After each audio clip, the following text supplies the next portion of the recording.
we still have no oversight. In 2017, they put the wrong tube in my arm.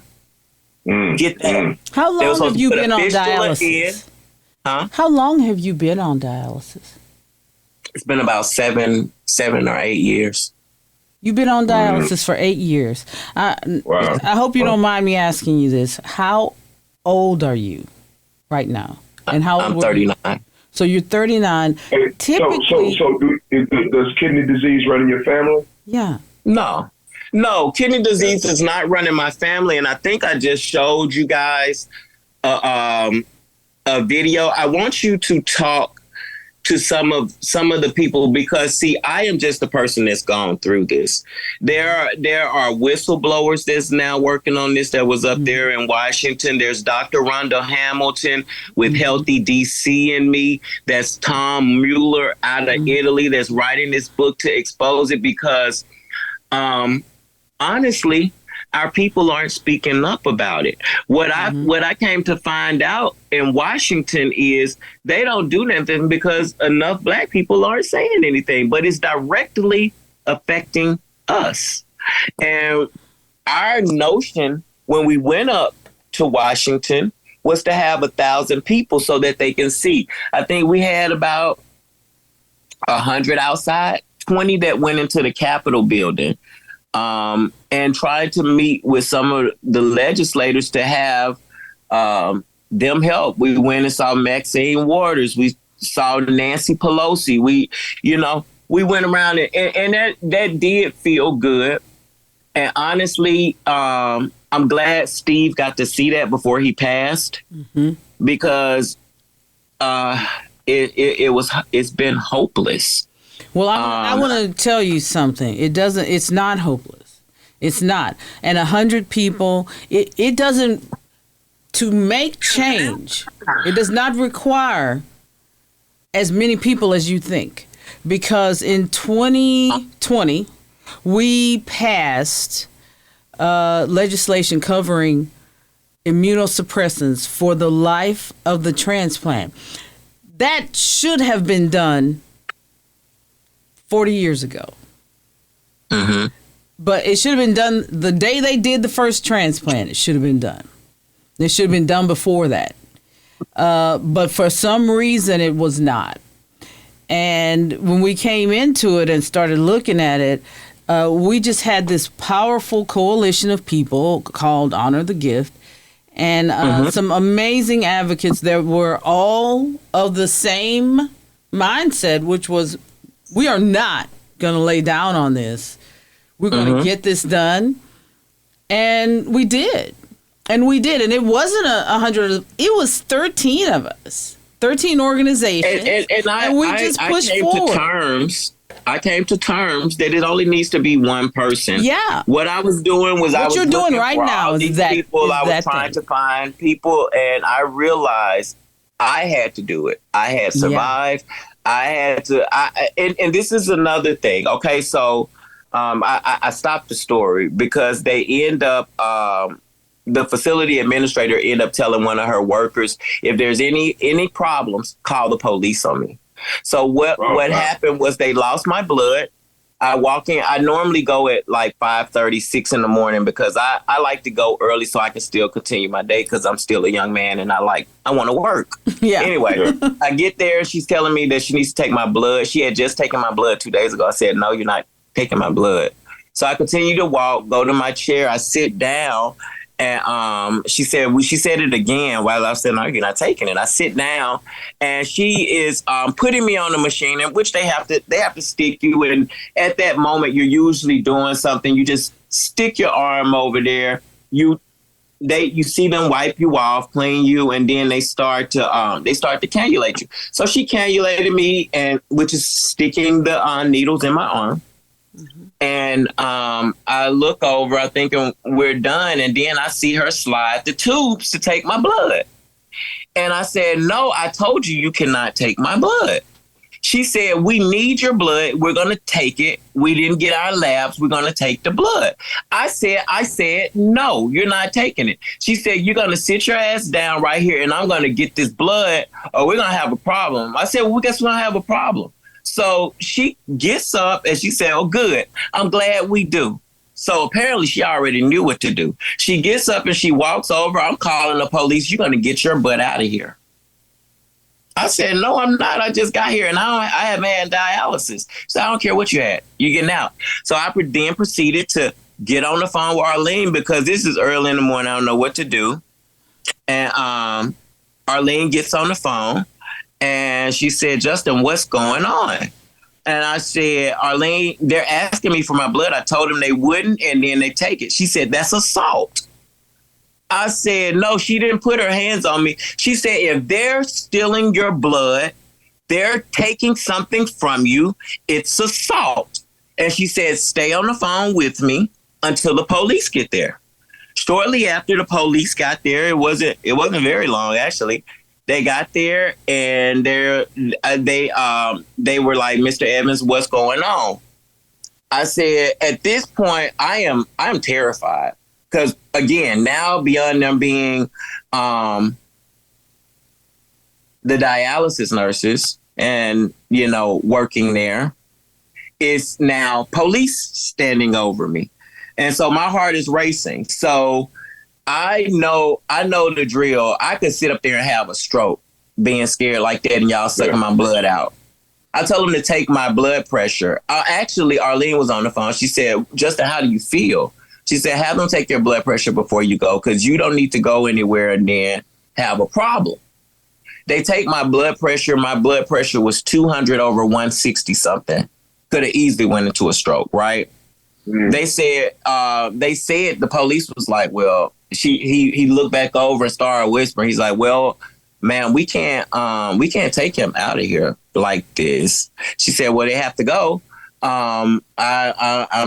We could take you to the, and they come back over and they tell me, well, we could take you to the ER. I was like, well, I need to go to the ER because first of all, I haven't had dialysis and I'm leaving with something that is not me. And Arlene said, Justin, just stay quiet, leave. So they then called the ER. They wheeled me out in a gurney. And by that time, the facility administrator was not there. She then made it back by the time I was being wheeled out, and she gave me a termination letter in the gurney saying you're out and you should never, ever, ever come back here again. And if you come back here again, you will be arrested. And I'm telling you in front of a police. And the police looked at me and he said, sir, you'll be real dumb to come back here. And she's now stated this in front of a policeman.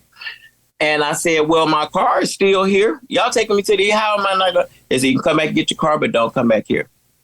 I get to the, Arlene's still on the phone with me. They tried to make me hang up the phone in the thing, but I got her back on the phone when I was being wheeled out. She got off the phone with me as they were wheeling me out. Arlene she works so fast. She had reached out to CMS. She had wrote a letter to Washington. She had done all of this by the time I got to the hospital. So they told me I could not come back. They had to bring me back to that same facility because by the time because there's a due process in termination. So you still had to go back to the same facility. I had to go to the same facility because there's a due process in termination. You can't just turn and you have to give somebody. I think it's like a house. You got to give them a 30-day notice or a notice before it's a termination, especially when they're doing something for their livelihood. This is our lifeline. Yeah. So you can't live without dialysis. You can't live without dialysis. So when they sent me to the hospital at that point, because there's a place called Dialysis Advocates. DialysisAdvocates.com. You should check it out with Arlene Mullins.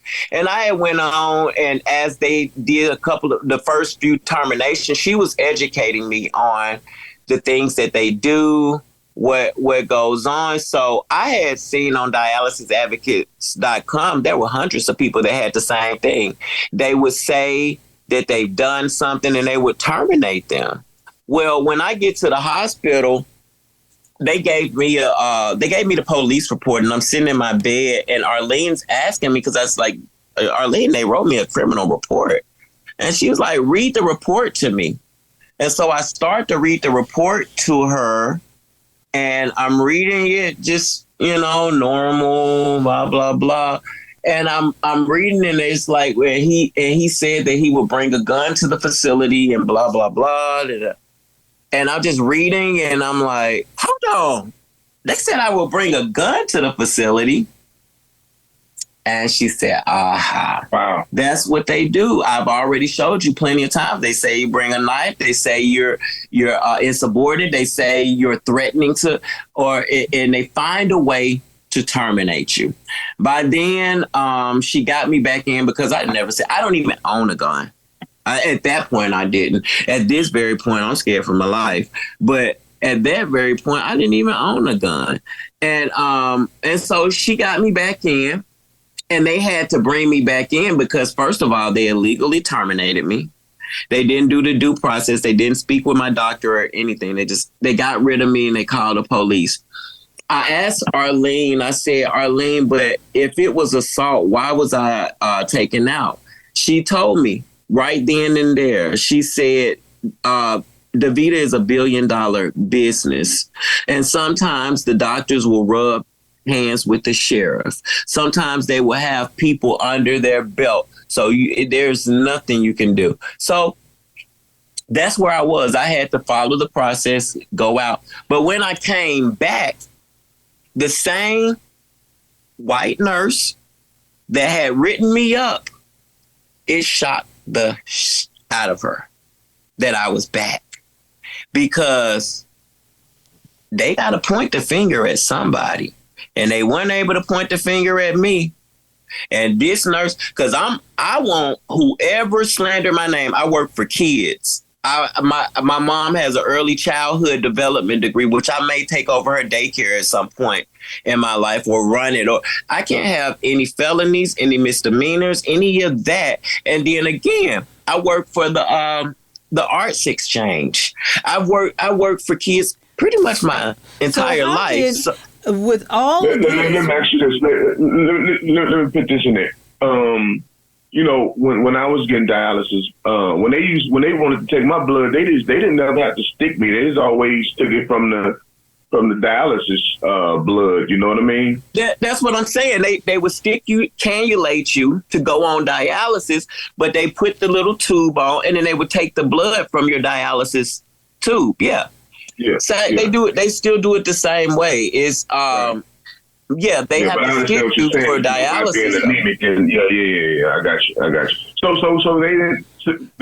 How did you get to the point? About the exchange. I mean, are they telling you that you need a match, or could you just get a donor? Somebody that ever give that option. Did they talk to you about donation? No, they talked to me about that, and my brother has said it. But by the time that I made them mad, they put so much in my files that I wasn't eligible for a transplant. I wasn't eligible. Yes, they were trying to make my life miserable. Yes. But see, yes. But here's the thing: they can tell you. I don't care who tells you that you're not eligible. They can't tell you that. Nobody in a dialysis clinic anywhere, and we've heard the same thing from tons of other people, but I'm here to tell you that that dialysis clinics, they are there to provide high quality dialysis. They cannot tell you anything about transplantation. I hear what you're saying, but that's what happened to me. And beyond this lady,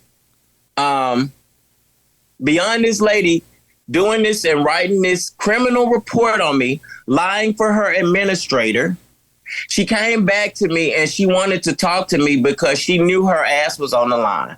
Point blank, period. When she wanted to talk to me, I said, I will never talk to you in this facility because you saw what just happened to me.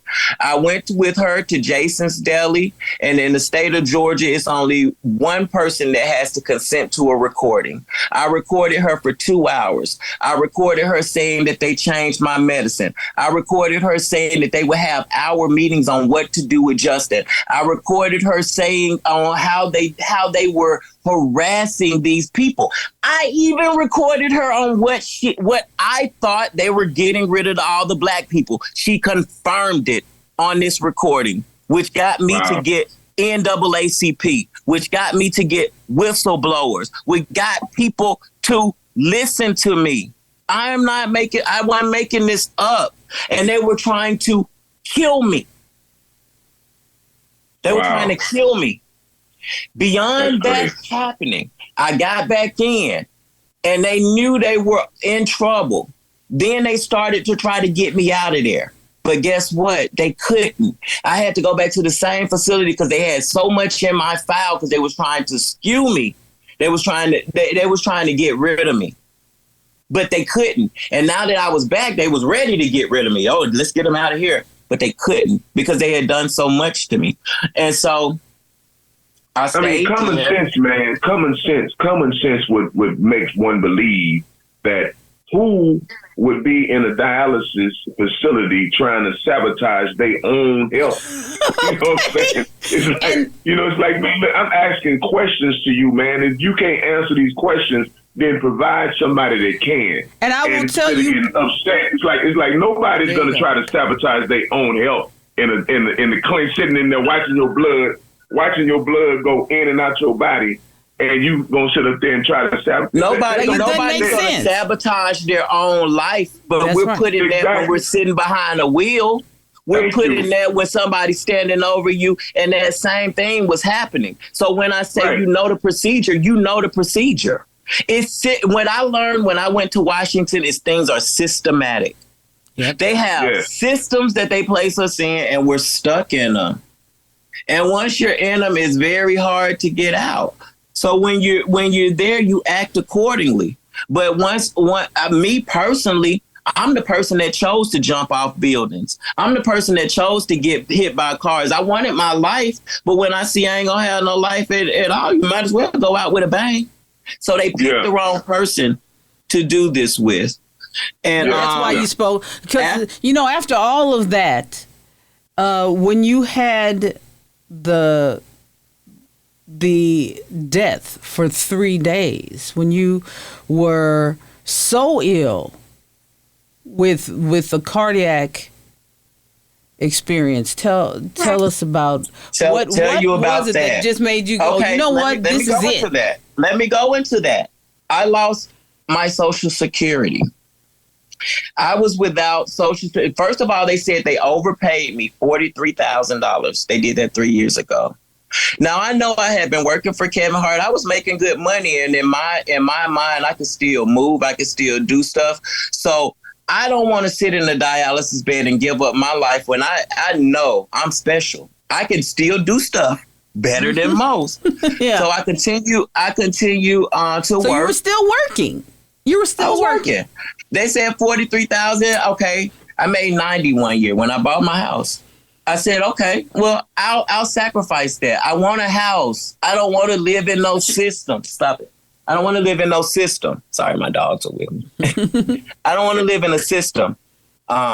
So I continued to work. They stopped my Social Security and disability.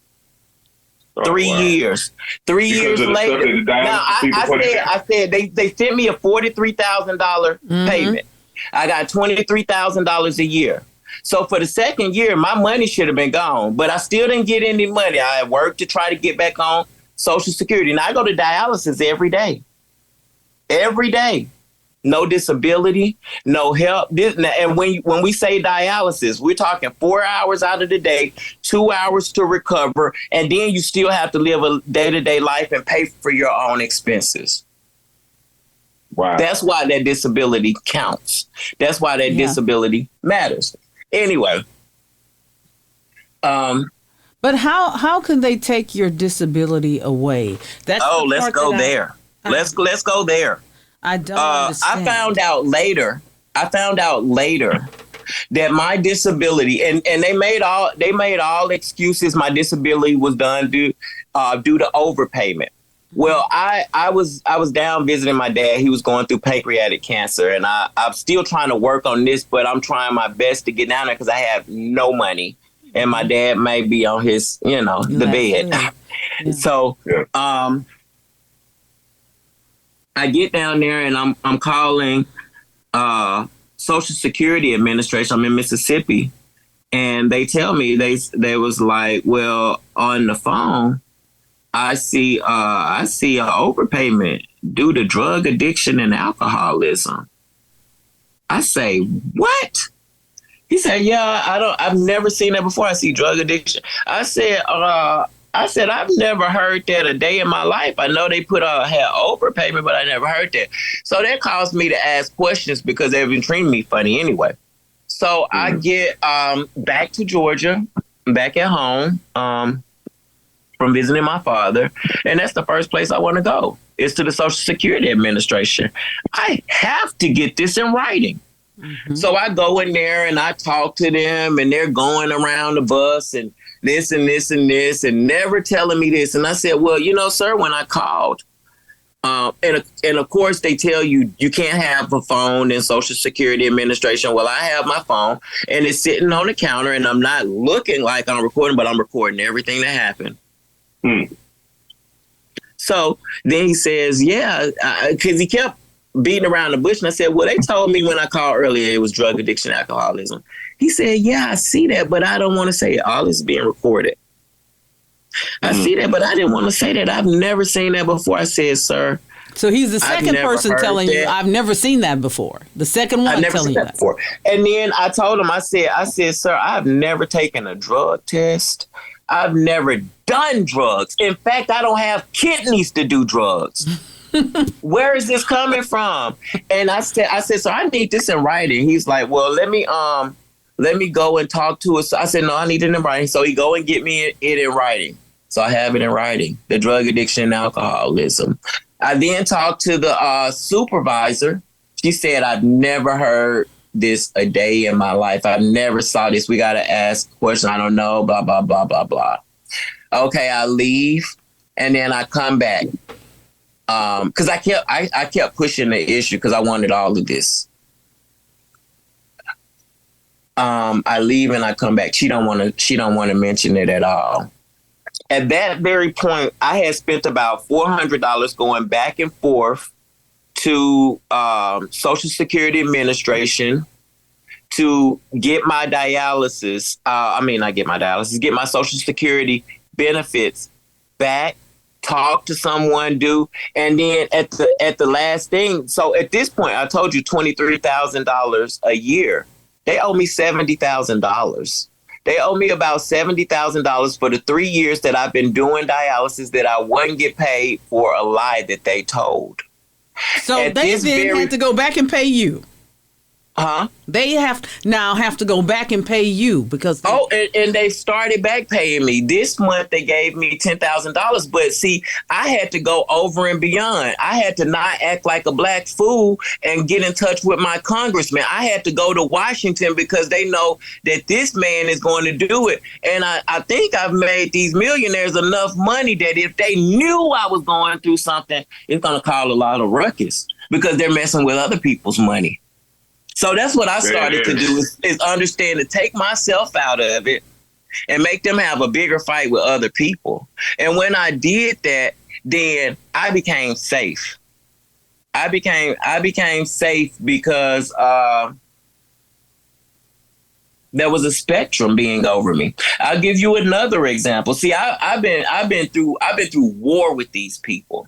When they tried to terminate me a couple of years ago, it was at a point where I was like, oh, okay, I done scammed through so many times. I'm at death's door. So they got me out of the facility and they told me I couldn't come back. I was crying on the phone with Arlene and she said, we're going to do something about it. Somebody's life, man. That's messing with your life, man. That's messing with your life, and especially, man. And if you're ignorant, then you don't know and you don't care. But at that very point, I had seen dialysis advocates. I saw the people that died. I saw the people that they terminated and they went to the hospital and lo and behold, they had a heart attack and they're dead a few days later. You see what I'm saying? So for me, it was terrifying. Wow. It was terrifying. And Arlene, she got on the phone with CMS. She reported it. She then called the health department. The health department said they would do an investigation, and she told them, respectfully, I need you to do it right away. This person is out, and they don't have dialysis, and we're scared for his life. And this, the health department then did an investigation the next day. They found the state of Georgia to be 45% negligent in their dialysis. They found 2 people to have died within their care. And beyond that, they wrote an article for Atlanta Journal-Constitution, so you can look it up, in 2021 on dialysis and how they're mistreated in Georgia. All of this was because of me. They knew they had illegally terminated me. So they had to stick me in any facility that they could. Because now they were being investigated by the health department. And where's Mr. Evans? So then they stuck me in the facility that I'm in now. And these nurses actually been there. They're kind of like what Mr. Reginald's talking about. They've been my saviors. They first they were like, how is this going on? How are you a dialysis? And I said I didn't have Social Security disability. I didn't have Medicare or Medicaid either. I didn't have insurance. Yeah, I had a friend that was working. He's been a pharmacist for about 26, 27 years. And he worked, and I helped him with a kid group that he donated for and did stuff. So he knew me. And he knew the type of person I was. He made sure I got my medicines. I haven't gotten medicine from them for 3 years. If it wasn't for him, I would be dead. God has sent people right and left to save me. And that's when I realized I have to speak up. I don't get an option. Then my option is life. And I have life because he saved me. So I have to speak up. That's what that turned into. And even more so with my friend dying a few days ago, I have 2.5 hours when we were in Washington. We stayed in the same room together because neither of us had the money to get up there. I didn't have the money because I didn't have my disability and I haven't had my payments. In fact, I had somebody pay for my flight. You know them, Mr. Mueller. Because he wrote the book How Right and Left.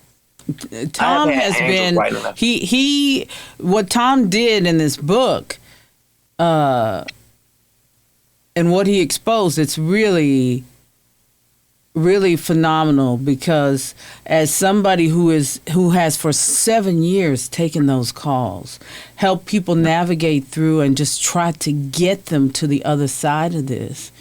And this is the stuff that you don't talk about and can't talk about because their lives are on the line. It is. Their lives are on the line. I was so and you have to remember, we're getting stuck by needles. We're getting stuck by needles every day. Mm-hmm. It's nothing for them to say it's an accident. It's nothing. Well, I've talked to so many people where they have done things like when they're sticking the needle in, just digging, infiltrating. I mean, you just don't know how bad it is. We're trying to get Mr. Turner's records because he just had an issue with him asking for them to take 2 liters off, and they go and they take 3.4. And as you know, Mr. Reginald, if you take too much, you're weary. Actually, I took a little bit too much today, but I wasn't feeling well last night, so I lost a lot of my fluid. I was throwing up. But you should always, they weigh you for a reason, because if you take too much fluid and are cycling your blood off, you can get lightheaded. You can have all these things happen. And Mr. Turner was talking to us. But that's because it's so taxing on your body to begin with. So there's so many ways. Taxing. And not only this, okay, let's go there too.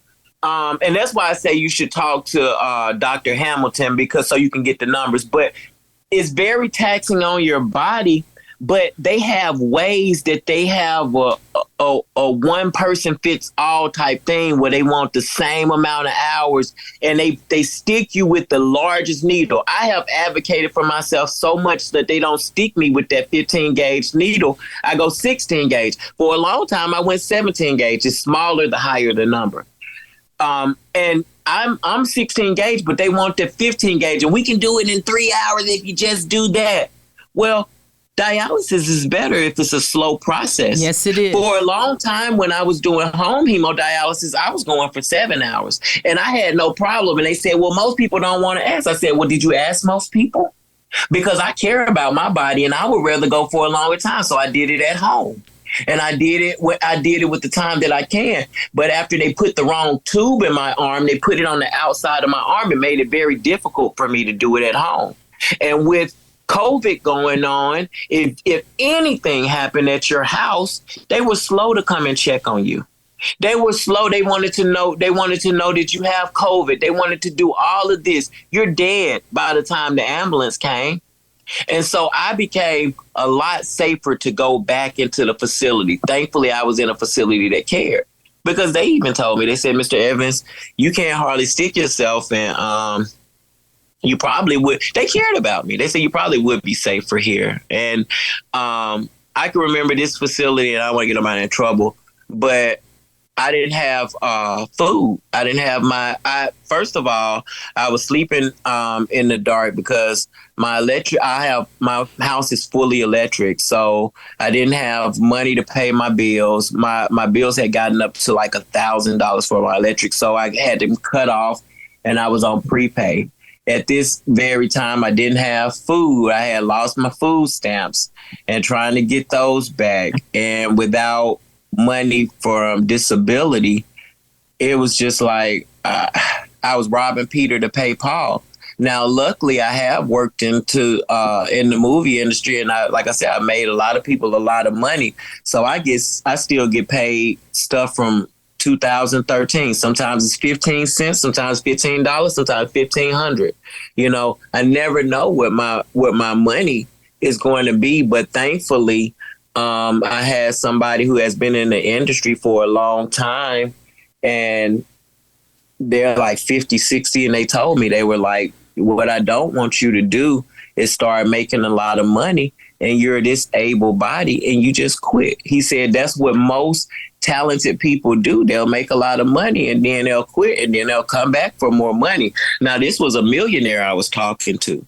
He said, if you keep working, because you're doing easy jobs. Now, when I was working for Kevin Hart, it was hard jobs. I was getting slammed into concrete for 7 feet. I was getting blown out of buildings, hit by cars, all kinds of stuff. I realized. And one thing about it, stuntman takes their job very seriously. I remember one time it does. But one thing I learned is a stuntman's not a daredevil. A stuntman does things methodically. And if you look at me, I look very young. I start realizing I'll get that same $1,000 a day to fall off a bike, to ride and be somebody that's 12 or 14. Yes. That's when I started moving to doing Stranger Things with the little kid, Lucas. I did all of the Wonder Years for that little kid. And all that entailed me doing was losing a little bit of weight. Well, I tell you what, dog. I mean, y'all take same amount of money, and they don't pay. It's like, I mean, I was on the set one time, and the guy had one of the actors had fell in the chair. The stuntman came up to me and said, "Hey, man, are you in the stuntman union?" He said, "No." He said, "Well, get out. Don't do what I'm supposed to do." Just a little bitty fall. They don't play with their job. and that's why I said I work for kids, because my job for Stranger Things, they didn't want that kid to ride the bike through a puddle of water. Right. So I got $1,000 for riding through a puddle of water. I got, you know what I'm saying? So the money for running up a hill. Same amount of money for getting these dangerous stunts. So I was able to methodically think my way through it and still continue with my job. Well, we have really enjoyed talking to you and just getting an insight on what's happening in dialysis. But I want to have you back because I feel like we didn't even get through We haven't scratched the surface, and there's more to this. Yes, I would love to invite if you talk to Dr. Rhonda, because I spoke with Dr. Hamilton, and that's exactly what we'll do. Yes, you've been listening to On the Record with Tiffany and Kevin. You've been listening to On the Record with Tiffany and Kevin. Justin Evans, please tell everybody where. Give us some last words on what you think about advocacy, because some of the things we've discussed in regards to advocacy is that we see that we need more pure voices that are not connected to industry in some way, to the kidney industry, and you're a pure voice, somebody that has not worked for the kidney industry. You're not a part of a diagnostic company or a dialysis company or whatever is there. What are your thoughts?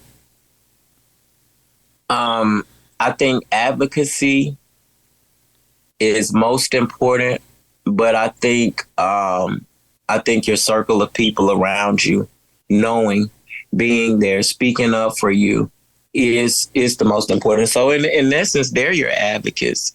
You need to, when you're in a situation like this, because, the social worker, she'll come and ask you, hey, what's going on? And tell you all the things that's wrong with you. But nobody deals with mental health. And that's one thing that I have been an advocate for, is because I had I would like to say perfect life before this. And I was thrown into this where every other day my blood is being sucked out. I now have to change my style of living, the things that I eat. And my mental health was just shot, Yeah. And there was no health. You're a black man. You've been through hard stuff. Just go through it, sir. Yep. You see what I'm saying? Yep. So one thing I learned in this process too is your family's not allowed to go on the dialysis floor with you. No. So they don't see the mistreatment. They don't see how you're sitting there. They don't see. They can't sit and watch and see what fluid they're taking off. They know nothing. All they know is Mr. Evans don't want him, or Justin don't want to go to dialysis today. Yeah, I wouldn't want to do that either. That's what your family gonna say. Yeah. And honestly, one thing I've learned is most people don't question a doctor. I had my friend that I was telling you giving me my medicine. He said, Justin, I'm so proud of you. He said, people at my age, a doctor says something, is amen. Yep. And you do it. You don't ask questions. He said, I have never seen you not ask questions. He said, I am so proud of you as a human being. And I realized it's because I put myself at death's door quite often. So if they were going to do it anyway. They were going to try to, Yeah. Thank you for sharing your story. Thank you for telling us. We definitely got to have him back on here, because there's a whole lot more look like he got to say. There's much more. There's much more. Yeah. Justin, thank you for being here today. And you've been listening to On the Record with Tiffany and Kevin. Boy, that was a lot.